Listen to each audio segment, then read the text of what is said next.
یہ قرآن ایک بابرکت کتاب ہے جسے ہم نے آپ صلی اللہ علیہ وسلم پر نازل کیا تاکہ لوگ اس پہ غور اور فکر کریں اور تاکہ اہل فہم اس سے نصیحت حاصل کریں۔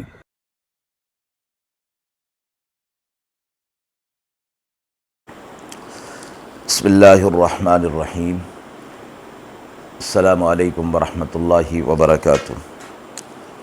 ناظرین کرام، درس قرآن مجید کے آج کے اس پروگرام میں ہم سورہ بنی اسرائیل کی آیت نمبر 34 اور 35 کا ترجمہ اور تفسیر پیش کر رہے ہیں، اور آخر میں پوچھے گئے سوال کا جواب ہوگا۔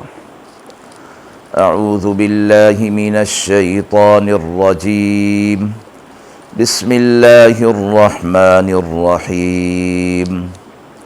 وَلَا تَقْرَبُوا مَالَ الْيَتِيمِ إِلَّا بِالَّتِي هِيَ أَحْسَنُ حَتَّى يَبْلُغَ أَشُدَّهُ وَأَوْفُوا بِالْعَهْدِ إِنَّ الْعَهْدَ كَانَ مَسْئُولًا وَأَوْفُوا الْكَيْلَ إِذَا كِلْتُمْ وَزِنُوا بِالْقِسْطَاسِ الْمُسْتَقِيمِ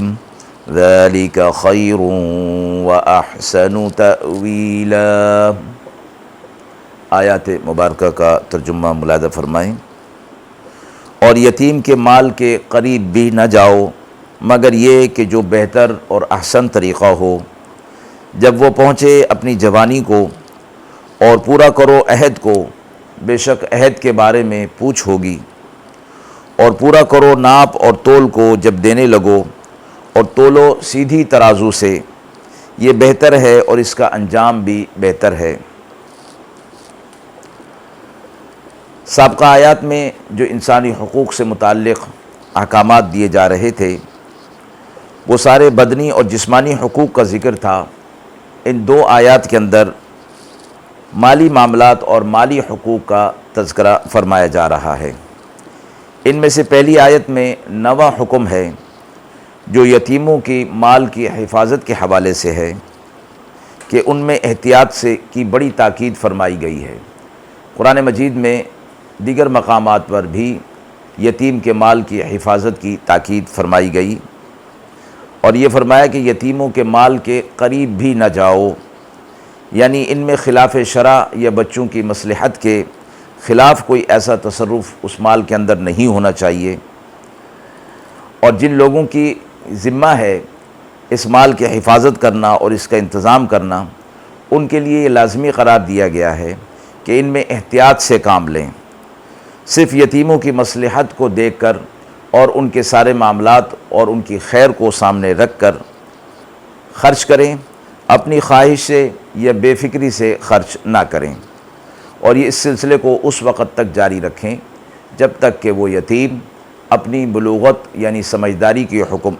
عمر کو نہیں پہنچ جاتا، اور شرعی اعتبار سے اس کا کم سے کم درجہ یعنی بلوغت کا کم سے کم درجہ 15 سال اور زیادہ سے زیادہ 18 سال ہے۔ ناجائز طریقے سے کسی کا بھی مال خرچ کرنا جائز نہیں ہے۔ یہاں یتیموں کا خصوصیت کے ساتھ ذکر فرمانا ان کے ورثاء کو توجہ دلانے کے لیے ہے،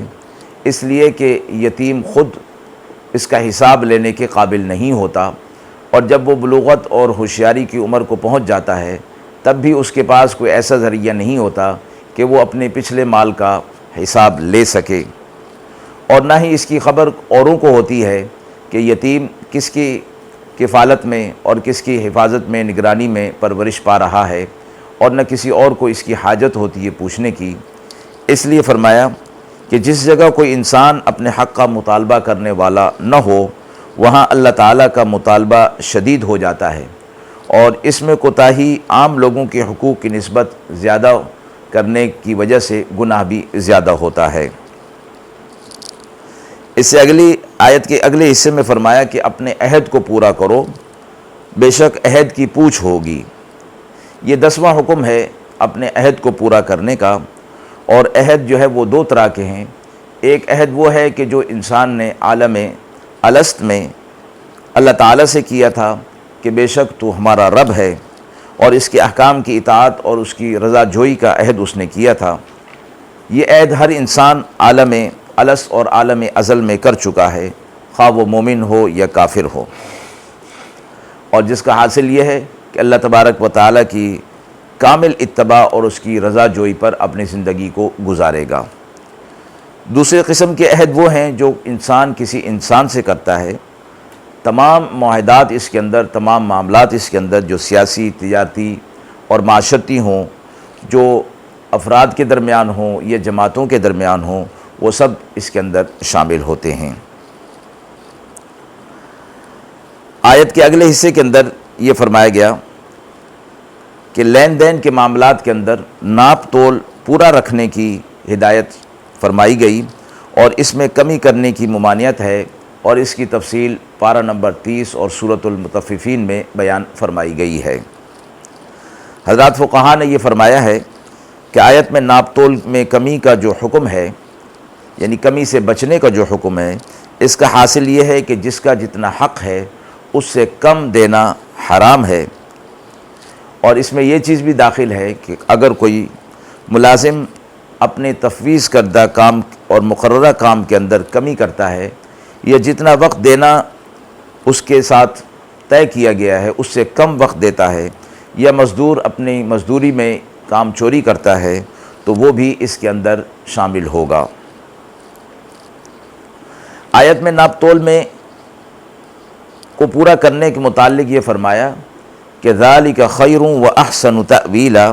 یہ بہتر بھی ہے اور اس کا انجام بھی بہتر ہے۔ اس میں ناپ تول کو برابر رکھنے میں دو باتیں فرمائی گئیں، اس کا خیر ہونا اور اس کا انجام بھی بہتر ہونا، یعنی موجودہ وقت میں بھی اس کے اندر بھلائی ہے اور مستقبل میں بھی اس کے اندر بھلائی رکھ دی گئی ہے۔ اس کا حاصل یہ ہے کہ ایسا کرنا اپنی ذات میں اچھا اور بہتر ہے۔ شریعت کے علاوہ عقلی اور طبعی طور پر بھی کوئی شریف النفس انسان ناپ تول میں کمی کرنے کو اچھا نہیں سمجھتا۔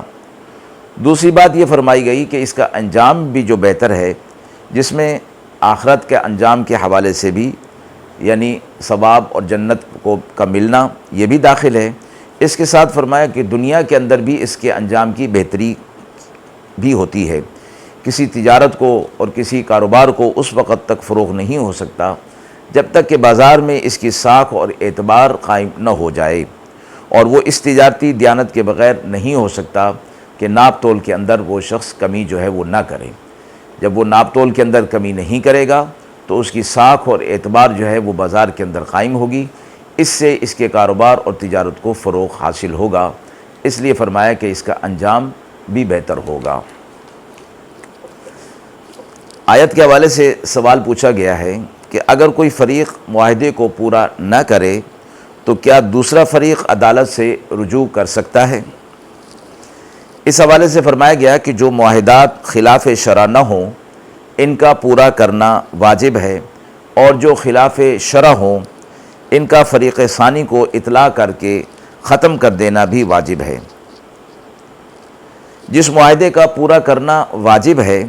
اگر کوئی فریق پورا نہ کرے تو دوسرے فریق کو یہ حق حاصل ہے کہ عدالت سے رجوع کر کے اس کے پورا کرنے پر اسے مجبور کرے۔ معاہدے کی حقیقت یہ ہے کہ دو فریق کے درمیان کسی کام کے کرنے یا نہ کرنے کا عہد ہو، اور جو کوئی شخص کسی سے یک طرفہ وعدہ کر لیتا ہے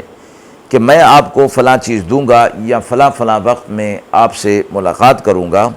اس کا پورا کرنا بھی واجب ہے، اور بعض حضرات نے اس کو بھی عہد کے مفہوم میں شامل فرمایا ہے، لیکن ایک فرق کے ساتھ کہ معاہدہ فریقین کی صورت میں اگر خلاف ورزی کرے تو دوسرا فریق اس کو بذریعہ عدالت تکمیل معاہدہ پر مجبور کر سکتا ہے، جو معاہدہ دو طرفہ ہو، مگر یک طرفہ وعدے کو عدالت کے ذریعے سے جبراً پورا نہیں کرایا جا سکتا۔ ہاں، بلا عذر شرعی کسی سے وعدہ کر کے جو خلاف ورزی کرے گا وہ شرعاً گناہ گار ہوگا۔ حدیث میں اس کو عملی نفاق قرار دیا گیا ہے۔ خلاصہ یہ ہوا کہ وعدے کو ہر لحاظ سے پورا کرنا ضروری ہے، اور اگر کسی وجہ سے وہ وعدہ اور معاہدہ پورا نہ ہو سک رہا ہو تو فریق ثانی کو اس کی اطلاع کر دی جائے کہ کسی مجبوری کی وجہ سے، عذر کی وجہ سے وہ معاہدہ اور وعدہ پورا نہیں ہو سک رہا، پھر وہ گناہ میں شامل نہیں ہوگا۔ وآخر دعوانا ان الحمد للہ رب العالمین۔